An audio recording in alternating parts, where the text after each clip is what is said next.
Hi students, CFA की पाठशाला में आपका स्वागत है। आज हम बात करने वाले हैं एक वंडर सप्लीमेंट के बारे में, क्रिएटिन। सप्लीमेंट सुनते ही थोड़ा सा आप लोग डेविएट हो जाएंगे। लोग सोचेंगे अरे सप्लीमेंट, मेरे को तो सप्लीमेंट नहीं चाहिए। अगर मैं आपको बताऊं कि आपके अपने शरीर में लगभग 2 से 3 ग्राम क्रिएटिन रोज बनता है, तब आपको कैसा लगेगा? अगर मैं ये बताऊं कि वो आपकी किडनीज रोज फिल्टर आउट करती हैं up to 2 to 3 grams creatine, अगर आप देखेंगे तो आपकी किडनी फंक्शन टेस्ट में वैल्यू आता है क्रिएटिनाइन। उन सब की आगे बात करेंगे, बट आज हम बात करने वाले हैं इस अमीनो बेस्ड ग्रुप की जिसका नाम है क्रिएटिन। क्या होता है क्रिएटिन, कैसे बनता है? 3 अमीनो एसिड्स का नाम बहुत याद रखना, ग्लाइसिन, आर्जिनिन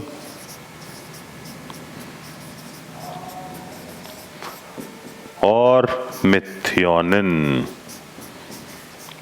ये तीनों अमीनो एसिड्स मिलकर बनाते हैं क्या? ये मिलकर बनाते हैं क्रिएटिन। कैसे बनता है क्रिएटिन? अब हम अपनी टेक्निकल नॉलेज की क्लास में वापस चलते हैं कि क्रिएटिन बनता कैसे है। तो अगर आप देखोगे तो आपके किडनी, अगर आप इस ऑर्गन को देख पा रहे हो, इस ऑर्गन को समझ पा रहे हो, तो ये जो किडनी, ये बीन शेप जो ऑर्गन है, जो राजमा के दाने की तरह दिखता है, ये तुम्हारा किडनी होता है। और ये जो तुम्हें दिख रहा है, ये है तुम्हारा लिवर। ये दोनों ऐसे ऑर्गन्स हैं जो आपके अपने शरीर में क्रिएटिन बनाते हैं। थोड़ा सा यहां पे टेक्निकल चलते हैं।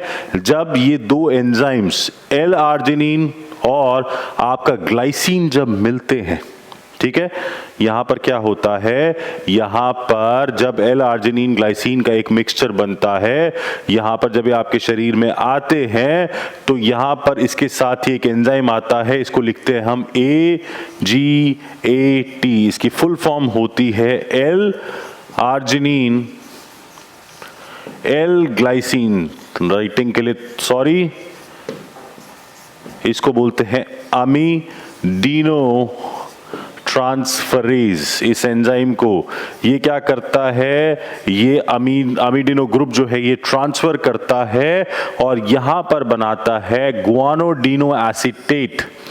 ये गुआनोडिनो एसिडेट जो किडनी में बना है, ये फिर लिवर के पास जाता है और यहां पर इसके ऊपर काम कौन करता है?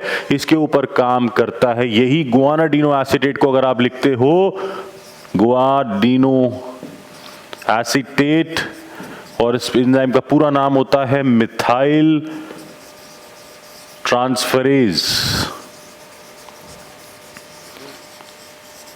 ठीक है, इसको हमने लिखा GAMT की फॉर्म में, जो बेसिकली यहां पे आपको बना के देता है क्रिएटिन। फिर ये क्रिएटिन ब्लड के थ्रू,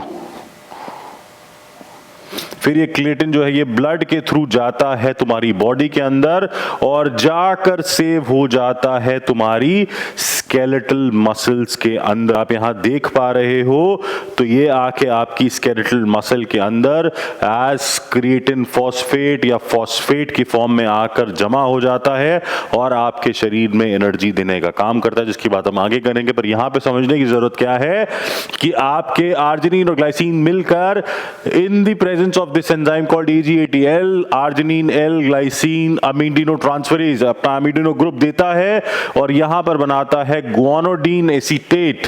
ये गुआनोडीन एसीटेट जो है ये तुम्हारे लिवर में जाता है in the presence of the enzyme guanidino acetate methyl transferase और बनाता है क्रिएटिन।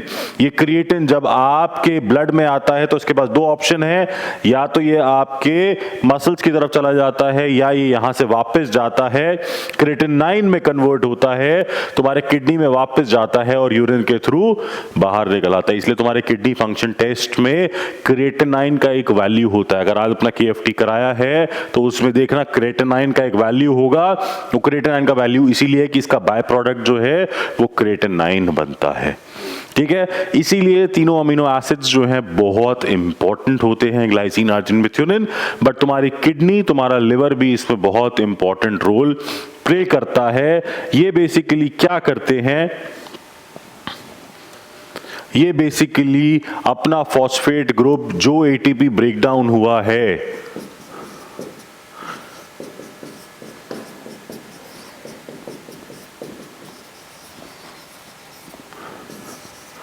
ये बेसिकली अपना फॉस्फेट इसको देते हैं ताकि ये वापस एटीपी बन सके। पर याद रखना क्रिएटिन के स्टोर्स बहुत लिमिटेड होते हैं हमारे शरीर में, बॉडी लिमिटेड ही क्रिएटिन बना पाती है। वेजिटेरियन इसका कोई सोर्स नहीं होता, जैसे मैंने बताया अमीनो एसिड्स के थ्रू बॉडी बना लेती है, बट डाइटरी कोई भी सोर्स इसका नहीं है। डाइटरी हो यहाँ पे आपको मीट में मिलता है, फिश में मिलता है, बट इसके अलावा वेजिटेरियन सोर्स इसका कोई भी नहीं है। बट एक बात याद रखना, लिमिटेड स्टोर होने की वजह से जो short duration high explosive activities हैं उनमें ये बहुत काम करता है। वर्ल्ड वाइड सबसे ज्यादा रिसर्च अगर किसी चीज पे हुआ है तो वो क्रिएटिन पे हुआ है, और ये पाया गया कि जो एथलीट्स क्रिएटिन लेते हैं उनकी परफॉर्मेंस को बेटर पाया गया। International society of sports nutrition भी रेकमेंड करता है कि जो स्ट्रेंथ एथलीट्स हैं वो अपनी डाइट में 5 से 10 ग्राम तक क्रिएटिन ऐड करें और अपनी परफॉर्मेंस को वो इस तरह से एनहांस कर सकते हैं। अगर आप वेजिटेरियन हैं तो उस केस में क्रिएटिन मोनोहाइड्रेट, क्रिएटिन एनहाइड्रस के सप्लीमेंट्स आते हैं जो कि आप कंज्यूम कर सकते हैं अपने वर्कआउट से पहले या वर्कआउट के बाद। मोस्टली इसका जो आंसर होता है ये आप मुझे नीचे कमेंट में भी दे सकते हैं वीडियो पॉज करके, बट इसमें यूजुअली हमारा जो क्रिएटिन कंजम्पशन होता है वो वर्कआउट के बाद होता है, because to get into the muscle to make it creatine phosphate it takes some time. Some study says between 24 to 48 hours it will require to get into your muscle. So this was a little about creatine.